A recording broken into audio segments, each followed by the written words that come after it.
లాగా ఓ వికృతమైన క్రీడను జరపడం రాష్ట్ర ప్రజలందరూ చూశారు. మీరు గమనిస్తే ఓ చిన్న కార్యక్రమం జరిగింది.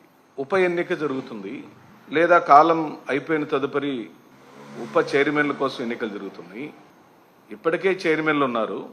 ఈ రాష్ట్రంలో 106 మున్సిపాలిటీస్ ఉంటే 75 మున్సిపాలిటీలకు ఎన్నికలు జరిగితే 73 మున్సిపాలిటీలు వైఎస్ఆర్ కాంగ్రెస్ పార్టీ చైర్మన్లు అధికారంలో ఉన్నారు ఈ రాష్ట్రంలో. కేవలం దర్శి మరియు అనంతపురం జిల్లా తాడిపత్రి మున్సిపాలిటీ మాత్రమే గెలిచారు.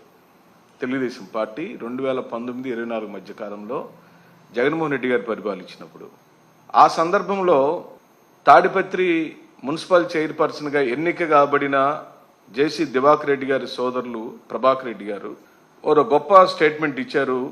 ఈ మధ్య కూడా బాగా మంచి గొప్ప స్టేట్మెంట్ ఇచ్చారు. ఆయన ఏమన్నారంటే, జగన్మోహన్ రెడ్డి తలుచుకుంటే ఈ మున్సిపాలిటీ కూడా వైఎస్ఆర్ కాంగ్రెస్ పార్టీదే అని చెప్పారు. వ్యత్యాసం ఒక మున్సిపల్ ఒక కౌన్సిలరే. అంటే స్టేట్ ఎన్నికలలో తెలుగుదేశం పార్టీ రాష్ట్రంలో జగన్మోహన్ రెడ్డి గారి పరిపాలనలో గెలిచిన మున్సిపాలిటీ కేవలం ఒకే ఒక మున్సిపాలిటీ, అది దర్శి. రెండోది కూడా జగన్మోహన్ రెడ్డి గారు అనుకుంటే ఆ రోజు జిల్లాలో ఉన్న నాయకులు కొంతమంది పెద్దలు పార్టీ అభిప్రాయం చెప్పమని అడిగినప్పుడు ఎట్టి పరిస్థితులలో మనం గెలవకుండా పక్క పార్టీలకు సంబంధించిన కౌన్సిలర్లను మన వైపు తిప్పుకొని గెలవాల్సిన దుస్థితి మనకు లేదు అని ప్రకటించారు. అదే ఉదంతం అంటే తెలుగుదేశం పార్టీ యొక్క లక్ష్యం సీట్లను ఎంపిక చేసుకోవటం, సీట్లలో కూర్చోవటం అనేది ఆ రోజున కూడా ఉండవల్లి శ్రీదేవిని అడ్డం పెట్టుకొని ఎమ్మెల్సీని సాధించుకునే విధానాన్ని కూడా మనం ప్రత్యక్షంగానే చూసాం. అంటే తెలుగుదేశం పార్టీ ఏది ఏమైనా సరే పవర్లో ఉండాలి, సీట్లలో ఉండాలి, అది లక్ష్యం. ఇది ఈరోజు రూఢిగా జరిగిపోయింది.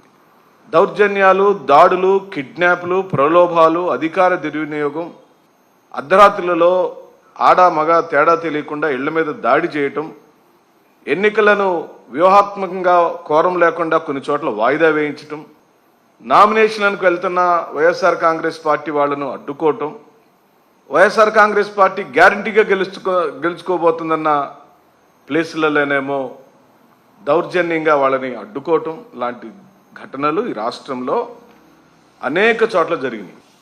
పార్వతీపురం జిల్లా మన్యంలో పాలకొండ, ఎన్టీఆర్ జిల్లాలో నందిగామ, కాకినాడ జిల్లాలో తుని మున్సిపాలిటీ, పల్నాడు జిల్లాలో Piduguralla municipality, Tirupati municipal corporation ఉప మేయరు, నెల్లూరు సంబంధించిన deputy mayor, Nellore Buchireddypalem municipality, Sathya Sai Hindupur, Krishna జిల్లా నూజివీడు, ఏలూరుకు సంబంధించిన ఘటనలను మీ ముందు నేను తీసుకురాక తప్పటం లేదు.